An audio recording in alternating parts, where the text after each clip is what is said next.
नमस्कार दोस्तों, आप सभी का अपना चैनल वीएन शिक्षा वाला में स्वागत है। आपके लिए लेकर आया हूँ छोटी छोटी मगर मोटी बातें। इस वीडियो के माध्यम से महत्वपूर्ण जानकारी आप तक पहुँचाने में मेरा एक छोटा सा प्रयास है। हेलो दोस्तों, आज का जो महत्वपूर्ण विषय है प्रकाश का परावर्तन, रिफ्लेक्शन ऑफ लाइट। तो आइए इस टॉपिक पे बातें करते हैं। प्रकाश के परावर्तन को बड़े आसानी से समझेंगे। उससे पहले जो है हम कुछ सवाल ले लेते हैं, ठीक है। जो ये सवाल कभी न कभी आपके दिमाग में भी आया होगा। पहला सवाल है कि कोई भी वस्तु हमें दिखाई क्यों पड़ती है। दूसरा सवाल, अंधेरे में कोई चीज़ क्यों नहीं दिखता। तीसरा सवाल, वस्तुओं को देखने में आँख का क्या भूमिका है, यानी कि आँख क्या रोल अदा करता है। पेड़ के पत्ते हरे क्यों दिखाई देते हैं। प्रकाश का परावर्तन किसे कहते हैं। तो हम जो है प्रकाश के परावर्तन से ही शुरुआत करते हैं, इसके बाद जो है आपके सारे सवालों का जवाब भी देंगे, ठीक है। तो हमने पहले से एक डायग्राम बना रखा है। अब प्रकाश के परावर्तन को घटना होने के लिए हमें सबसे पहले एक पृष्ठ चाहिए। कैसा पृष्ठ चाहिए, जिससे जब प्रकाश टकराने के पश्चात अधिकांश भाग परावर्तित हो जाए। तो हमने एक दर्पण लिया है, ठीक है। ये समतल दर्पण है, एक तरफ लेप किया हुआ है, ऊपर का भाग चिकना है। तो जब प्रकाश इससे टकराएगा तो टकराने के पश्चात क्या होगा, ये पुनः उसी माध्यम में वापस लौट जाएगा। लेकिन प्रकाश जो है हमें किरण पुंज के रूप में गति करता है। किरण पुंज क्या है, किरण से मिलकर बना है। तो हम उस किरण पुंज में से एक किरण को उठाते हैं और प्रकाश के परावर्तन की घटना को समझते हैं, ठीक है। तो जब प्रकाश किरण किसी पृष्ठ से टकराती है तो टकराने के पश्चात पुनः उसी माध्यम में वापस लौट जाती है। प्रकाश के इस घटना को प्रकाश का परावर्तन कहते हैं, ठीक है। फिर से सुनिए, जब प्रकाश किरण किसी पृष्ठ से टकराती है तो टकराने के पश्चात पुनः उसी माध्यम में वापस लौट जाती है। इस घटना को प्रकाश का परावर्तन कहते हैं, ठीक है। अब ये देखिए, जो किरण पृष्ठ की ओर टकराने के लिए आ रही है उसको क्या बोलते हैं, आपतित किरण, यानी कि आने वाले किरण को आपतित किरण, ठीक है। टकरा करके जो किरण वापस लौट जा रही है उसी माध्यम में, उस किरण को क्या बोलते हैं, परावर्तित किरण, ठीक है।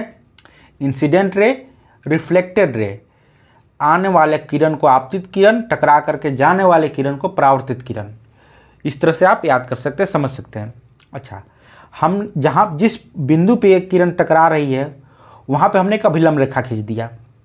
अब ये अभिलंब और आपतित किरण के बीच में कोण बन रहा है। इस कोण का क्या नाम है, आपतन कोण। इसको स्मॉल आई द्वारा प्रदर्शित करते हैं, एंगल ऑफ इंसिडेंट। इसी तरीके से अभिलंब और परावर्तित किरण के बीच में भी एक कोण बन रहा है, इसको जो है स्मॉल आर से प्रदर्शित करते हैं। इस कोण का नाम क्या है, परावर्तन कोण, ठीक है, एंगल ऑफ रिफ्लेक्शन। तो आपने परावर्तन की घटना को समझ लिया। अब प्रकाश के परावर्तन के दो नियम हैं, उस नियम के बारे में जानते हैं।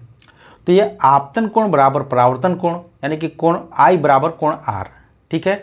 दूसरा नियम क्या है, आपतित किरण, परावर्तित किरण और अभिलंब तीनों एक ही तल में एक ही बिंदु पर स्थित होते हैं, ठीक है। आपतित किरण, परावर्तित किरण, अभिलंब तीनों कहाँ होंगे, एक ही तल में एक ही बिंदु पे। ये प्रकाश के परावर्तन के दो नियम हमने आपको बता दिया। अब जो सवाल था उस सवाल को लेते हैं, उसके बारे में जानकारी हासिल करते हैं।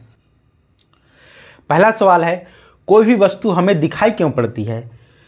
तब प्रकाश के परावर्तन के कारण जब प्रकाश किसी वस्तु से टकराता है तो टकराने के पश्चात क्या होता है, परावर्तित होकर वो किरण हमारे आँख में जाता है लेंस के माध्यम से और रेटिना पर जाकर के प्रतिबिंब बनाता है, इसलिए वो वस्तु हमको दिखाई पड़ती है। दूसरा सवाल, अंधेरे में कोई चीज़ क्यों नहीं दिखाई देता। तो अंधेरे में क्या होता है, वहाँ प्रकाश के परावर्तन की घटना नहीं होती है, प्रकाश नहीं होता है, इसलिए वहाँ परावर्तन नहीं होता। तो परावर्तन नहीं होगा तो हमारे आँख में प्रतिबिंब नहीं बनेगा, इसलिए वो वस्तु दिखाई नहीं देता है। हमारा आँख जो है प्रकाशग्राही है, प्रकाश सुग्राही है। हम अंधेरे में देखने के लिए नहीं बना है मेरा आँख, ठीक है। तो वहाँ प्रकाश की परावर्तन की घटना नहीं होता है, इसलिए हमको दिखाई नहीं देता है। तीसरा सवाल, वस्तुओं को देखने में आँख का क्या भूमिका है, ठीक है। अब आँख की भूमिका की बात करते हैं। तो आँख का एक हमने डायग्राम लिया है, बस यहाँ पे समझने के लिए हमने वही पार्ट लिया है जिससे हमारा काम चल जाएगा। तो आगे एक लेंस लगा होता है, ये जो काला काला होता है आँख में, इसको पुतली बोलते हैं। यहीं से प्रकाश जो है प्रवेश करता है और रेटिना पे जाता है। रेटिना क्या है, रेटिना जो है प्रकाशग्राही कोशिका से मिलकर बना होता है। प्रकाशग्राही कोशिकाएं क्या करती है, प्रकाश को ग्रहण करती है उसका प्रतिबिंब बना देती है। ठीक है, तो जब जो आँख का हमारा क्या काम है, आँख जो है महत्वपूर्ण रोल अदा कर रहा है, क्योंकि प्रकाश जब वस्तु से टकरा करके आँख में प्रवेश करती है, ठीक है, तो उस प्रकाश को जो है प्रतिबिंब में कौन बदलता है, तो रेटिना पे जो प्रकाशग्राही कोशिका है वो जो है काम करती है। ठीक है, अब आगे चलते हैं। पेड़ के पत्ते हरे क्यों दिखाई देते हैं, आइए इसके बारे में जानते हैं। पेड़ के पत्तों का रंग जो है वो हरा होता है, ये तो आपको सबको पता है कि क्लोरोफिल नामक एक पदार्थ पाया जाता है, इसलिए वो हरा होता है। लेकिन सवाल यहाँ ये है कि वो हमें हरा क्यों दिखाई देता है, मतलब हमारे आँख में ऐसा क्या होता है कि वो जो है हरा प्रतिबिंब उसका बनता है, मतलब यहाँ पे ये है। तो इसके लिए आपको ये जानना जरूरी है कि प्रकाश जो है 7 रंगों से मिलकर के बना है, विवगियोर, violet, indigo, blue, green, yellow, orange और रेड। ठीक है, तो जो पेड़ के जो पत्ता है सभी रंगों को अवशोषित कर लेता है, लेकिन हरा रंग को जो है वो परावर्तित कर देता है, क्योंकि हरा रंग उसके पास पहले से है। बाकी रंगों को जो है अवशोषित कर लेता है, हरा रंग को जो है परावर्तित कर देता है। वो हरा रंग जो है हमारे आँख में प्रवेश करता है और रेटिना पे जाता है, प्रकाशग्राही कोशिका जो है वहाँ पे प्रतिबिंब बना देती है और हमें जो है वो हरा दिखाई देता है। ठीक है, तो आपको इस सवाल का भी जवाब मिल गया। प्रकाश का परावर्तन क्या होता है ये हमने आपको बता दिया। कुछ और घटनाएं होती है जैसे इंद्रधनुष का बनना, ठीक है, तारों का टिमटिमाना, और भी चीज़ें जो प्राकृतिक घटनाएं होती ये भी प्रकाश के परावर्तन से ही संबंधित है। इसके बारे में बाद में पढ़ेंगे।